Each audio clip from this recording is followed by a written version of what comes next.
Hello আসসালামু আলাইকুম viewers, আপনাদের মাঝে আবার চলে আসলাম নতুন একটা ভিডিও নিয়ে। তো এই ভিডিওটা হচ্ছে আমাদের G5 একটি মাদারবোর্ড। G5 এর মাদারবোর্ডে আমাদের যে ডিসপ্লের যে কানেক্টরটা আছে সেই ডিসপ্লের কানেক্টরটা আমাদের ভেঙে গেছে। তো এটা আমরা নতুন করে আবার লাগাবো। তো এটা কীভাবে লাগাইতে হয় এটাই আমরা আজকে দেখব আমাদের ভিডিওতে। তো ভিডিওটি দেখার জন্য অবশ্যই পুরো ভিডিওটি দেখুন যে আমরা কীভাবে কানেক্টরটা লাগাইতে হয়। একদম নতুন টেকনিশিয়ান ভাইদের জন্য এই ভিডিওটা বানানো হইতেছে।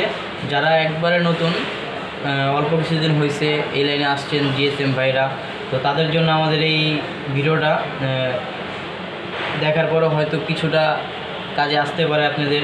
যে অনেক সময় নতুন ডিসপ্লে লাগাইতে সময় দেখা গেছে মাদারবোর্ডটা আসার খাইছে, ফোন আসার খাওয়ার সময় দেখা গেছে যে আসার খাওয়া কানেক্টর নষ্ট হয়ে গেছে। তো সেই ক্ষেত্রে আমাদের কানেক্টরটা পাল্টাইতে হয়। কিন্তু আমি যখন নতুন ছিলাম তখন আমার সিনিয়র যে ছিল তার কাছে যাওয়া লাগতো কানেক্টর লাগানোর জন্য। তো এখন আল্লাহর রহমতে আপনাদের দয়া আর আমার অন্য কেউ কাছে যাওয়া লাগে না। তো আমি আপনাদের নতুন জিএসএম ভাই যারা আছেন তাদের উদ্দেশ্যে এই ভিডিওটা বানাইতেছি যে এই কানেক্টর লাগানো একদম ইজি, শুধু একটু দেখলেই হয়, খেয়াল করা মনোযোগ দিয়া, একদম ইজি। তো ভাইয়েরা আপনারা ভিডিওটি দেখতে থাকুন। তো ভিউয়ার্স, এই আমাদের কানেক্টর, এটা হচ্ছে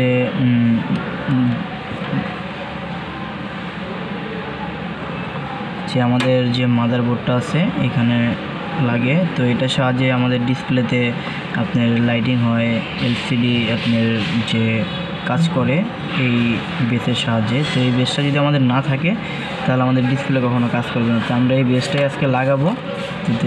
ভিউয়ার্স, ভিডিওটি সবাই ফলো করতে থাকুন।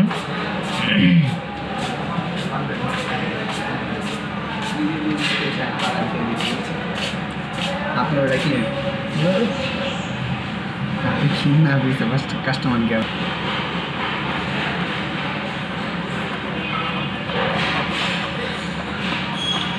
সর্বপ্রথম আমরা এই যে ডিসপ্লে যে বেসের যে আমাদের লিডগুলো আছে সেই লিডগুলো সর্বপ্রথম আমরা সোল্ডারিং করে নেব, যাতে কোনো আবরণ না থাকে।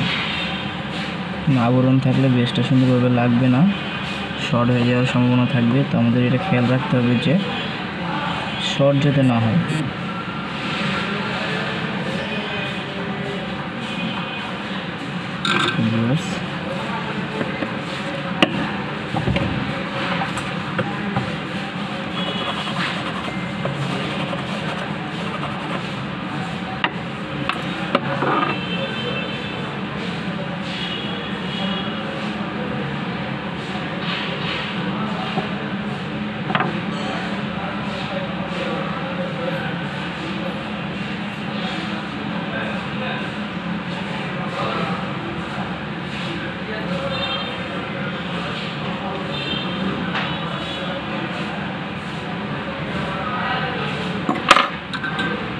আমরা বেসের যে কানেক্টরটা আছে, কানেক্টর আর ডিসপ্লের যে লিডগুলো আছে এই লিডগুলো সর্বপ্রথম আমরা মিলিয়ে নিব, যাতে একটার সাথে একটা শর্ট না হয়ে যায়।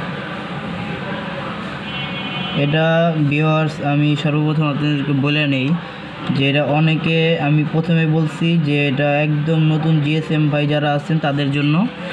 কারণ এটা ডিসপ্লের বেশি অংশই লাগাইতে হয় আপনার হট এয়ার গান দিয়ে লাগানো হয়। কিন্তু অনেক সময় যারা নতুন তাদের ক্ষেত্রে হট এয়ার গান দিয়ে লাগাইতে গেলে দেখা গেছে যে এই ডিসপ্লের বেসটা পুড়ে যায়।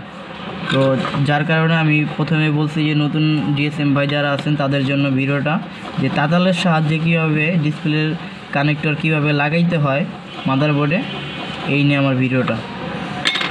তো ভিডিওটা দেখতে থাকুন।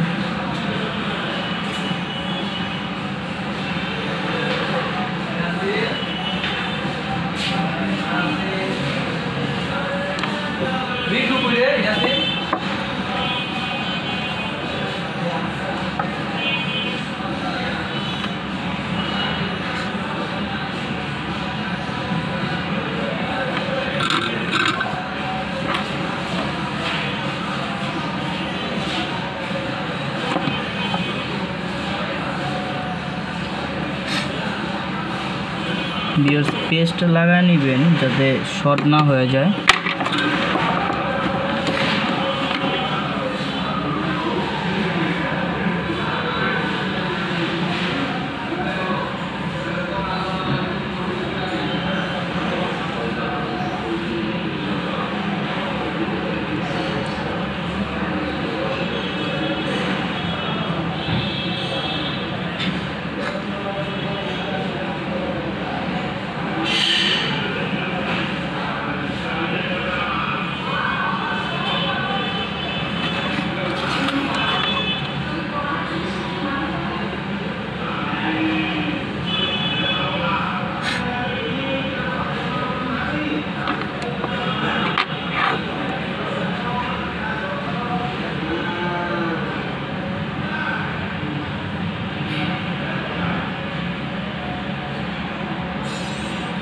নতুন যারা আছেন জিএসএম ভাই, আপনারা যদি 2-1বার ট্রাই করতে পারেন তাহলে অবশ্যই ইনশাল্লাহ সাকসেস হবেন।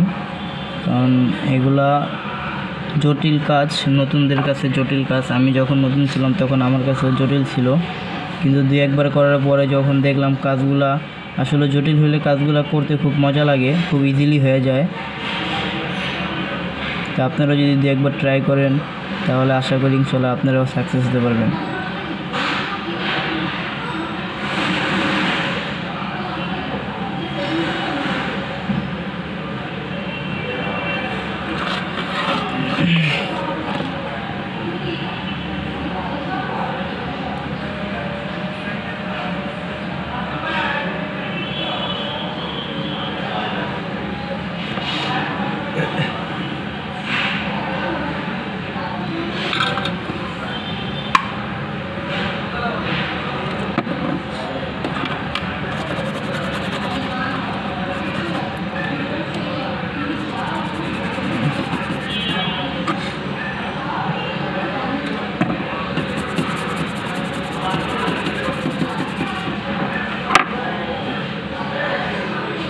তো ভিউয়ার্স দেখুন, আমাদের বেসটা সম্পূর্ণ লাগানো হয়ে গেছে।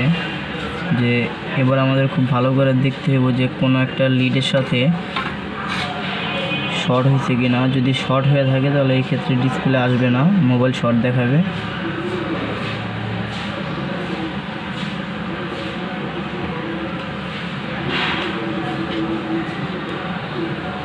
দেখুন ভিউয়ার্স, আপনারা কোনো শর্ট নাই।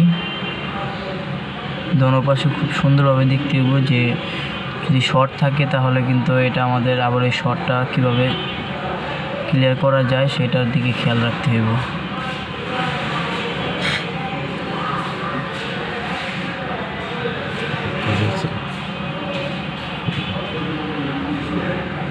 দেখুন ভিউয়ার্স, আমাদের কোনো শর্ট নাই, একবারে স্পষ্ট দেখা যাচ্ছে। তো ইনশাল্লাহ আশা করি আপনারা যদি 2-1বার ট্রাই করেন তাহলে আপনারাও পারবেন। যদি আমার ভিডিওটা যদি ভালো লেগে থাকে তো অবশ্যই একটা লাইক ও একটা কমেন্ট করে যাবেন। আপনারা যদি কমেন্ট করেন তাহলে হয়তো আমি আরও উৎসাহ পাবো, আরও নতুন নতুন ভিডিও আপনাদের জন্য তৈরি করব। আর অবশ্যই যদি ভিডিওটি ভালো লাগে একটু সাবস্ক্রাইব করবেন ও পাশে থাকা বেল আইকনটি প্রেস করবেন। আসসালামু আলাইকুম ভিউয়ার্স।